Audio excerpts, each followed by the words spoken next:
So in 2018, I met this guy that I really, really liked, and I thought he was, the perfect gentleman. And at this time, I was traveling back and forth from my hometown back and forth to where I was previously living before I ended up having to break my lease because my mother had got sick with cancer. So I ended up having to break my lease and come back to my hometown to take care of my mother. So when my mother got sick, I was in the middle of I was just getting back on my feet from me and my kids being evicted from our home, and we had to go stay with one of my clients. And so I was just kind of getting back on my feet, and then my mom got sick for the second time with cancer. And so I end up having to break my lease, move back home to take care of my mom, but I was still traveling back and forth to Atlanta where I lived for years.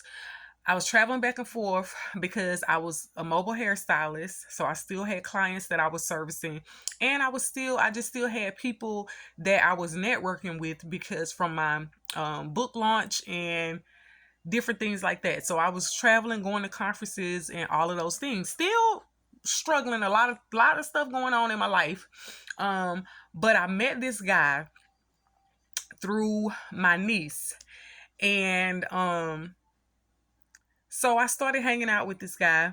And because he lived in Atlanta and had his own place and everything, I when I was traveling back and forth, I would go and stay with him. And so I ended up like moving in with this guy. And y'all, we had fun. Things were good until they were not good. But I'm going to share with you how I ended up, trusting this guy because we were together like every day, and we hung out, and he won me over like with his charm and his kindness, and there was a lot of things about him that I admired, even though he ended up being a narcissist. But anyway, we used to, I was like in my backslidden state at this time, and we used to drink, hang out, and we didn't really just go places like hang out or places. We just like had a good time, really for real, just chilling at the crib and you know drinking, smoking, whatever it is that we did. And so I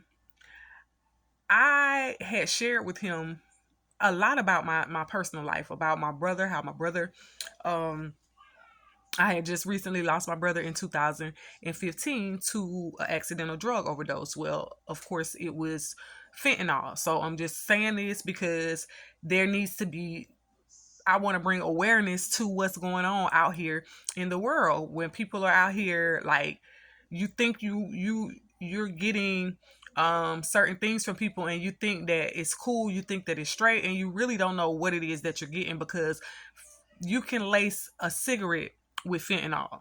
Okay, so y'all need to be mindful of what y'all doing out here in these streets, because these streets don't care nothing about you. All right, so I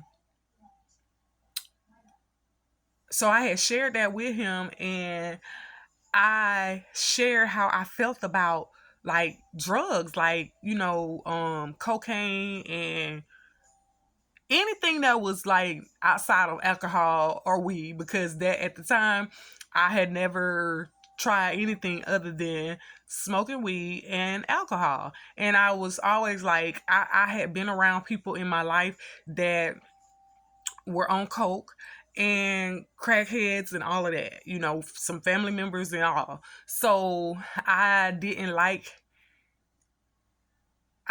how it made them when they were using the drugs. So I always was like, I would never do anything other than smoking weed or drinking. And I never even liked to take prescription medication. Like, I never even liked to take medicine. I would have to be like super, super duper in pain in order for me to take some medicine. And I didn't want anything, because I had like in my younger years, I had tried when everybody was on Lortabs and taking Lortabs. I had taken a Lortab. I think I took like half of it or something, and I was. It scared me so bad because it was like the way it made me feel. I remember I was in the tub and I was like, I need to get out of this tub because I was scared that I was gonna pass out and like drown in the tub. So I was like, oh, never again. Just let me stick to weed and, drinking alcohol or whatever it is. That's good enough for me. I don't need to be that high. So I had shared that with him, and I shared that I didn't like to be around people that was doing those types of drugs, like, on coke and all of that type of stuff. Like, I didn't even want to be around it.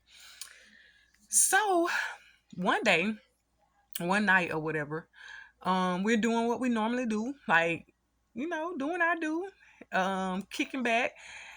And we would always like take shots together. So we would always go and get a bottle. We used to drink exclusive vodka.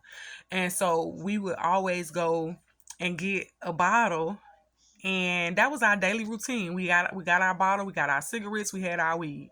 And so, but I didn't know, he had told me, or he was trying to tell me, that I thought that he was saying that he used, I guess I really didn't understand because he said that he told me, but in my mind, I'm like, you couldn't have possibly told me that, because I would have been like, because I broke up with a guy years ago that he was honest with me up front when we started dating, that he used cocaine, and I was like, oh well, we ain't gonna be able to do this. We can be friends, whatever, but relationship wise, we can't do this. So anyway, this particular night, we doing the same thing that we always do, taking shots, whatever. And so I apparently, when I went to use the bathroom, while I was going to use the bathroom, and he would always like pour our shots, and I come back, whatever. I trusted him, and so we would take our shots. So this particular night, we took our shots, and I guess when I had gone to the bathroom, and he had poured our shots, and so I came back like I normally do and took, we toasted, took the shot. Well, we was doing our do, and after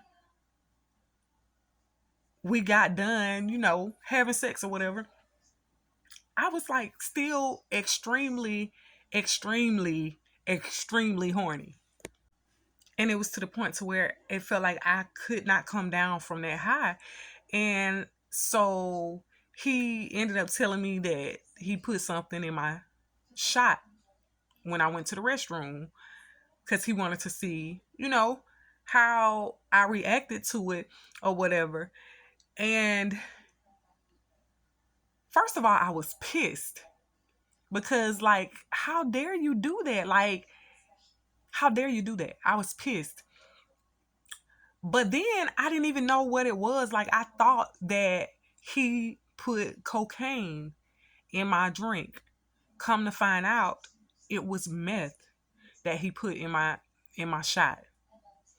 And so that's how I started using meth, which they called ice. And even when he said it, then he said ice, I still didn't know that it was meth. I didn't know what ice was. When he said it, I thought he was talking about cocaine.